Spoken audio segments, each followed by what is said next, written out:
వరంగల్ ఉమ్మడి జిల్లాకు మంజూరైన ఎయిర్పోర్ట్కు రాణి దుర్గాదేవి పేరు పెట్టాలని జాగృతి రాష్ట్ర నాయకురాలు మారిపెల్లి మాధవి ప్రెస్ మీట్. ఉమ్మడి వరంగల్ జిల్లాకు ప్రామాణికం ఓరుగల్ కోటను నిర్మించి ప్రపంచ ఖ్యాతికి ఎక్కించింది కాకతీయ రాజులు. కాకతీయ సామ్రాజ్య భారత రాణి నిత్య రుద్రరూపిణి రుద్రమాదేవి మహిళా సామ్రాజ్యానికి ఆదర్శ వనిత రాణి రుద్రమాదేవి. అందువల్ల వరంగల్ జిల్లాకు మంజూరైన విమానాశ్రయానికి రాణి రుద్రమాదేవి విమానాశ్రయంగా నామకరణం చేయాలని జాగృతి సంస్థ తరపున వ్యవస్థాపక అధ్యక్షులు ఎమ్మెల్సీ శ్రీ కల్వకుంట్ల ఆదేశాల మేరకు మేము డిమాండ్ చేస్తున్నాం.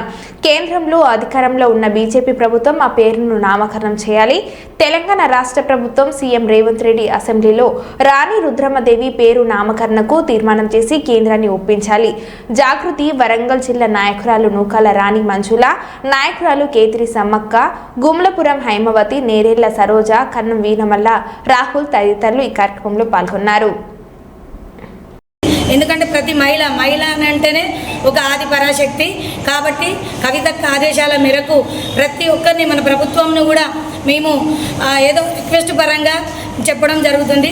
కావున మన మామ్నూర్ ఎయిర్పోర్టుకు రాణి రుద్రమాదేవి అని పేరు పెట్టాలని మేము అక్క ఆదేశాల మేరకు జాగృతి తరపున విన్నవించుకోవడం జరుగుతుంది. ఉమ్మడి వరంగల్ జిల్లాకు మంజూరైనటువంటి విమానాశ్రయానికి రాణి రుద్రమాదేవి గారి విమానాశ్రయంగా నామకరణం చేయాలని చెప్పేసి ఈరోజు తెలంగాణ జాగృతిగా రాష్ట్ర మహిళా నాయకురాలుగా డిమాండ్ చేస్తున్నాను.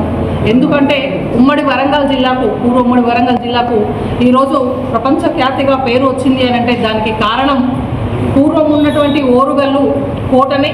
ఓరుగల్లు కోట యొక్క ప్రాతినిధ్యం ఈరోజు ప్రపంచ ఖ్యాతికి ఎక్కడానికి కాకతీయ రాజుల వల్లనే ఈరోజు మన ఉమ్మడి వరంగల్కి అంత మంచి పేరు ఉన్నది. కాబట్టి కాకతీయ రాజులలో ఉన్నటువంటి మహా వ్యక్తి మన భారతీయులందరికీ ఆదర్శంగా ఉన్నటువంటి రాణి రుద్రమాదేవి, గొప్ప నైపుణ్యరాలైనటువంటి రాణి రుద్రమాదేవి ఈ మన వరంగల్ జిల్లాకు చెందినటువంటి వీర వనిత, మహిళలందరికీ ఆదర్శనీయమైనటువంటి గొప్ప వ్యక్తి. కాబట్టి ఈరోజు వరంగల్ జిల్లాకు మంజూరైనటువంటి విమానాశ్రయంకి రాణి రుద్రమాదేవి విమానాశ్రయంగా నామకరణం చేయాలని చెప్పేసి తెలంగాణ జాగృతి వ్యవస్థాపక అధ్యక్షురాలు